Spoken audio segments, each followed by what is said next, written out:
മലപ്പുറത്തെ പൊതുയോഗത്തെ ജനം വിലയിരുത്തട്ടെ എന്ന് PV അൻവർ MLA. താൻ വിചാരിച്ചാൽ 25 പഞ്ചായത്തുകളിൽ LDFന് ഭരണം നഷ്ടമാകുമെന്ന് അവകാശവാദം.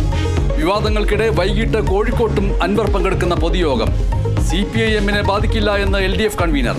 അൻവറിന്റെ ഉടമസ്ഥതയിലായിരുന്ന പാർക്കിലെ തടയണ പൊളിക്കാൻ നടപടി ആരംഭിച്ചു. CPIM RSS ബന്ധം എന്ന ആരോപണത്തിൽ മറുപടിയുമായി മുഖ്യമന്ത്രി. പിന്നിൽ സ്വർണം ഹവാലക്കടത്തുമായി ബന്ധപ്പെട്ട പോലീസ് നടപടിയിലെ അസ്വാരസ്യം. RSSനോട് പാർട്ടിക്ക് മൃദു സമീപനമെന്ന ആരോപണം വ്യാജമെന്നും പിണറായി വിജയൻ.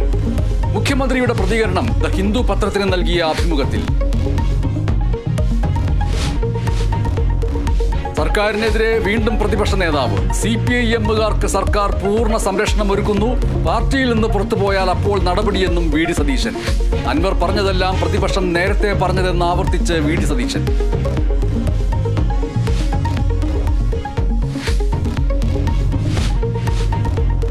തിരുവനന്തപുരം SAT ആശുപത്രിയിലെ വൈദ്യുതി ബന്ധം പുനഃസ്ഥാപിച്ചു.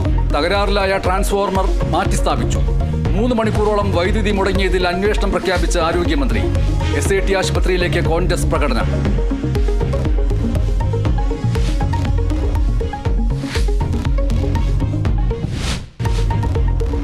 MM ലോറൻസിന്റെ മൃതദേഹം മോർച്ചറിയിൽ സൂക്ഷിക്കാൻ ഹൈക്കോടതി നിർദ്ദേശം.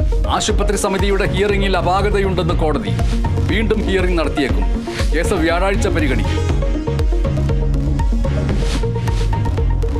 ലബനനിൽ ആക്രമണം തുടർന്ന് ഇസ്രായേൽ. 105 പേർ കൊല്ലപ്പെട്ടു, 360 പേർക്ക് പരിക്ക്. വ്യോമാക്രമണത്തിൽ ഹൂതികളുടെ ശക്തി കേന്ദ്രങ്ങൾ തകർത്തതായി ഇസ്രായേൽ.